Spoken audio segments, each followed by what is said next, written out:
विद्या लगाएगी रूही को एक जोरदार चांटा जब विद्या को पता चलेगा कि आखिर रूही के असली इरादे क्या हैं। जी हाँ दोस्तों, सीरियल ये रिश्ता क्या कहलाता है में आ चुका है धमाकेदार ट्विस्ट, जहां एक तरफ अब अरमान डिसाइड करता है कि वो शादी कर लेगा। जहां अरमान तो ब्रोकर से बात कर लेता है और कह देता है कि मैं शादी करने के बाद सीधे फ्लैट में ही शिफ्ट होऊंगा, मैं वापस घर नहीं आऊंगा। तो दोस्तों, तो वहीं दूसरी तरफ रूही को जब पता चलता है कि अरमान अभी से शादी करने को तैयार है, तो वहीं वो दादी साहब से बात करने की भी कोशिश करती है। तो उस वक्त वहाँ पे चाची सा होती हैं और उसे वहाँ से भेज देती है। तो वहीं मैं आपको बता दें, जहाँ पे अब रूही पहुँचती है अबीरा के पास और बोलती है कि तुम्हारे एक गलत फैसले से पूरा परिवार टूट जाएगा, याद रखना मैं इस घर की बहू हूँ अभी भी। तो वहीं दूसरी तरफ अबीरा बोलती है कि मैं अरमान का प्यार हूँ, अब करवाली भेजती है, अब यहाँ से चली जाओ। तो वहीं मैं आपको बता दें, जहाँ पे अब अरमान ने तो अबीरा को कोई ऑप्शन ही नहीं दिया होता। वो बोलता है कि तुम्हें मुझसे शादी करनी है या नहीं करनी, करनी है या नहीं करनी।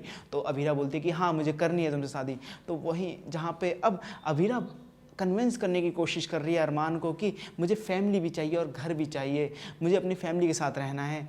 जहाँ अरमान तो अपनी जिद पे अड़ चुका है कि मैं तुम्हारा राधा कृष्ण मंदिर में इंतजार करूंगा शादी करने के लिए। तो वहीं मैं आपको बता दें दोस्तों, जहाँ पे जो फ्लैट वाला ब्रोकर होता है वो अगले दिन पहुंच जाता है। तो वहीं उसी वक्त मनीष जी आए हुए होते हैं। तो जब सब लोग अंदर चले जाते हैं तो वहीं रूही ब्रोकर से चाबी ले लेती है और बोलती है कि मैं अरमान को दे दूंगी। तो वहीं अब रूही को बहुत ज़्यादा गुस्सा आता है, जहाँ पे उसे इतना गुस्सा आता है वो उस चाबी को पकड़ती है और बोलती है कि मुझे कुछ करना ही होगा, मुझे दादी साहब से बात करनी होगी और अबीरा और अरमान के प्लान के बारे में बताना होगा। जहां पे अब रूही पहुंचती है दादी साहब के पास और भड़काती है रूही दादी साहब को अरमान और अबीरा के खिलाफ कि उन्हें शादी मत करने दो। तो वहीं ये सारी बातें सुन लेती है विद्या जी। तो जब विद्या जी ये बातें सुनती है तो एक जोरदार चांटा लगाती है रूही को और बोलती है कि तुम अभी तक अरमान से मूव ऑन नहीं कर पाई रूही, तुम रोहित और अरमान दोनों का दिल तोड़ोगी, तुम ऐसा क्यों कर रही हो?